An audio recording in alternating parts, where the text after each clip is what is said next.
Student start करते हैं linear inequality chapter class 11। इससे पहले कॉम्प्लेक्स नंबर चैप्टर हमने कंप्लीट किया था। आज हम स्टार्ट करेंगे लीनियर इनइक्वालिटी चैप्टर। तो सबसे पहले बेटा बात कर लेते हैं लीनियर इक्वेशन की बात करते हैं पहले हम कि लीनियर इक्वेशन क्या होते हैं। तो लीनियर इक्वेशन के बारे में तो आप अच्छी तरह से जानते हैं कि कोई भी इक्वेशन, ठीक है, जिसमें वेरिएबल की पावर क्या हो बेटा 1 हो, उसको हम लीनियर इक्वेशन बोलते हैं। जैसे मैं एक यहाँ पे लीनियर इक्वेशन लिख देता हूँ ax + b = 0। तो यहाँ पे आप देखेंगे कि यहाँ पे जो वेरिएबल x है उसकी जो पावर है बेटा कितनी है 1 है। तो हम इसको क्या बोलेंगे लीनियर इक्वेशन बोलेंगे। पोलिनोमियल में और इक्वेशन में ये अंतर होता है कि अगर मैं यहाँ पे 0 नहीं लगाता हूँ इक्वल में तो मैं इसको लीनियर पोलिनोमियल बोलूँगा, और अगर मैं यहाँ पे इक्वल में 0 लगा देता हूँ तो मैं इसको लीनियर इक्वेशन बोलूँगा। ठीक है, तो यहाँ पे वेरिएबल जो है केवल 1 है, एक वेरिएबल है ना केवल x यहाँ पे, तो हम इसको बोलेंगे कि हमारी लीनियर इक्वेशन है, लीनियर इक्वेशन इन 1 वेरिएबल।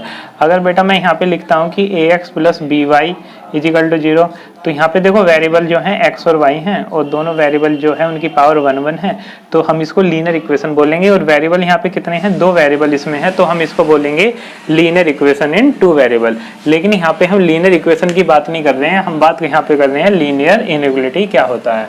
तो इनइक्वालिटी की बात करते हैं। लीनियर को आप अच्छी तरह से समझ गए हैं कि लीनियर क्या होता है। तो इनइक्वालिटी क्या होता है बेटा, a statement involving variable and a sign of inequality greater than less than greater than and equal to less than and equal to is called the inequality.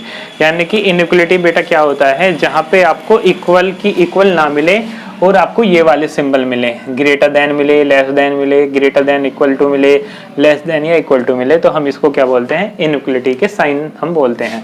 जैसे मैंने यहाँ पे एक इक्वेशन लिख रहा था, मैं यहाँ पे ax + b = 0, अगर मैं इस इक्वल को यहाँ से हटा दूँ और यहाँ पे ग्रेटर देन लिख दूँ यहाँ पे, तो इसको हम क्या बोलेंगे कि हमारा इनइक्वालिटी का साइन है। अब बात करते हैं बेटा लीनियर इनइक्वालिटी क्या होती है। तो एन इनइक्वालिटी इन्वॉल्विंग 1 या 2 वेरिएबल, जिसमें एक या एक से ज्यादा वेरिएबल हो सकते हैं इन लीनियर पावर। ठीक है, पावर कितनी होनी चाहिए, वेरिएबल कितने भी हो, पावर कितनी होनी चाहिए बेटा 1 होनी चाहिए, is known as linear inequality. तो उसको हम क्या बोलते हैं, लीनियर इनइक्वालिटी बोलते हैं। अब रूल क्या है इनका, रूल देख लेते हैं। Equal number may be added या subtracted from both side of an inequality without affecting the sign of inequality.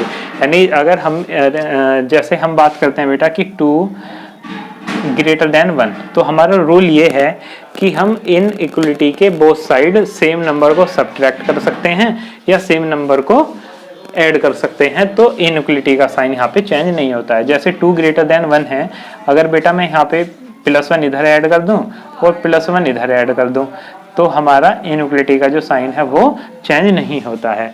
ठीक है, मैं ऐड करूं या सब्ट्रैक्ट करूं, ये हमारा चेंज नहीं होगा। ठीक है बेटा। इसके बाद सेकंड रूल क्या है, both side of an equality can be multiply या divided by the same positive number. अब हम इनइक्वालिटी जो बेटा हमारा है उसमें हम सेम नंबर से या तो मल्टीप्लाई कर सकते हैं या डिवाइड भी कर सकते हैं, लेकिन नंबर कैसा होना चाहिए, पॉजिटिव नंबर। जैसे मैं यहाँ पे अगर इसमें 3 से मल्टीप्लाई कर दूं बोथ साइड, तो हमारा ये चेंज नहीं होगा। ठीक है, या डिवाइड कर दूं मैं, जैसे मैंने 9 > 3 लिया और मैं अगर बोथ साइड 3 से भी डिवाइड कर देता हूं, तो हमारा ये इनइक्वालिटी का साइन चेंज नहीं होगा।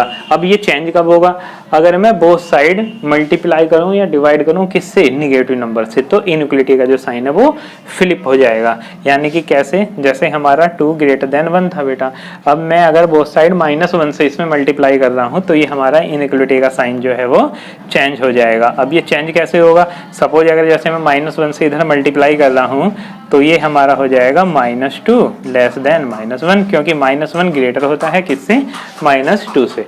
तो ये हमारे कुछ रूल थे इनइक्वालिटी के। अब हम इस पे कुछ एग्जाम्पल देख लेते हैं। ठीक है,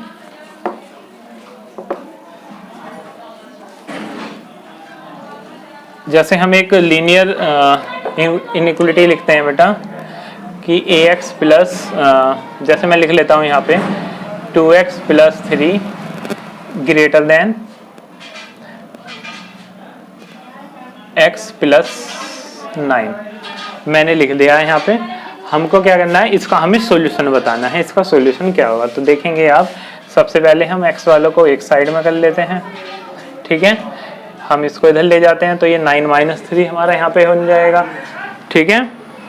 ये हमारा 9 - 3 हो गया। अब हम 2x में से x को माइनस करेंगे तो x हुआ, 9 में से 3 को माइनस करेंगे तो बेटा 6 हुआ। अब आप देखेंगे कि यहाँ पे x की जो वैल्यू है वो क्या है, ग्रेटर देन है 6 से। अगर मैं नंबर लाइन की बात करूँ, मैं यहाँ पे नंबर लिखता हूँ 0 1 2 3 4 5 6 और ये हमारा कहाँ तक चलेगा बेटा, इन्फिनिटी तक चलेगा। तो x की जो वैल्यू है वो 6 से बड़ी है। अब 6 से बड़ी है तो नंबर लाइन पे हम इधर की साइड चलेंगे, है ना। और कहाँ से कहाँ तक चलेंगे, 6 से लेके इन्फिनिटी तक चलेंगे, ठीक है। और ओपन इंटरवल के साथ। अब ये ओपन इंटरवल और क्लोज इंटरवल क्या है, सबसे पहले मैं आपको इनकी बात बता देता हूँ। इसको बोलते हैं बेटा हम क्या, क्लोज इंटरवल। क्या बोलते हैं हम इनको, क्लोज इंटरवल बोलते हैं। मैं इसको क्या बोलता हूँ, ओपन इंटरवल बोलता हूँ। क्या बोलता हूँ, ओपन इंटरवल। अब क्लोज इंटरवल और ओपन इंटरवल में डिफरेंस समझ लें क्या है। अगर बेटा मैं यहाँ पे क्लोज इंटरवल लगा रहा हूँ और मैं यहाँ पे लिख रहा हूँ 2 4, तो इसका मीन्स ये है, अगर मैं क्लोज इंटरवल लगा रहा हूँ कि यहाँ पे जो वैल्यू हमने ली है वो 2 है 3 है 4 है, 2 भी है 4 भी है, और इसकी जो बीच वाली वैल्यू है वो भी हमें क्लोज इंटरवल में लेने होते हैं। अगर मैं ओपन इंटरवल लगाता हूँ यहाँ पे 2 4 ओपन इंटरवल, तो इसका मीन्स ये है ओपन इंटरवल का कि यहाँ पे 2 और 4 को इंक्लूड नहीं किया गया है। यहाँ पे इंक्लूड केवल किसको किया गया है, 3 को किया गया है। तो ये हमारा ओपन इंटरवल और क्लोज इंटरवल का डिफरेंस मैंने आपको दोनों का बता दिया है। अब हमारा क्वेश्चन था कि x की जो वैल्यू है वो ग्रेटर देन किससे है बेटा, 6 से। तो x की वैल्यू ग्रेटर देन 6 है, तो 6 से बड़ी वैल्यू हम इधर वाली साइड चलेंगे, और 6 से बड़ी में क्या हो जाएगा बेटा, 6 और इन्फिनिटी। अगर मैं कहता हूँ कि x की वैल्यू लेस देन 2 है, 2 से कम है, तो 2 से कम में आप देखेंगे, 2 से कम में हम इधर वाली साइड चलेंगे, यानी कि हम माइनस इन्फिनेटिव से 2 तक चलेंगे। और इसका मीन्स क्या है कि हमने 2 को यहाँ पे इंक्लूड नहीं करा है। अब एक बात और आप अच्छी तरह से समझ लें बेटा, greater than and equal to, less than and equal to के लिए हम हमेशा क्या यूज करते हैं, इन दोनों के लिए क्लोज इंटरवल यूज होगा, इन दोनों के लिए, ठीक है। अगर मैं आपसे कहता हूं कि x की value greater than and equal to 2 है, इसका मीन्स क्या है कि x की वैल्यू 2 भी है और 2 से बड़ी भी है, यानी कि हमें 2 को इंक्लूड करना। अब इंक्लूड करना है तो क्लोज इंटरवल हम लेंगे, ठीक है। x की वैल्यू 2 से बड़ी, तो 2 से इन्फिनिटी तक हम चलेंगे, है ना। हमने 2 को इंक्लूड किया है तो यहाँ पे हम क्लोज इंटरवल लगाएंगे। इन्फिनिटी पे हमेशा ओपन इंटरवल आता है, आप इतनी बात याद रखें, ठीक है। अब एक एग्जाम्पल और ले देते हैं। x की वैल्यू लेस देन 5 है और इक्वल है, 5 से कम है तो इधर वाली साइड चलेंगे, है ना। और हमें इंक्लूड भी करना है 5 को, तो क्लोज इंटरवल लगाएंगे, 5 से इधर माइनस इन्फिनेटिव, इन्फिनेटिव पे हमेशा ओपन इंटरवल आएगा, ठीक है। तो ये जो मैंने सब रूल बताए हैं इनको अपनी नोटबुक में नोट डाउन करेंगे और इनकी प्रैक्टिस करेंगे अच्छे से, बाकी हम नेक्स्ट वीडियो में करेंगे।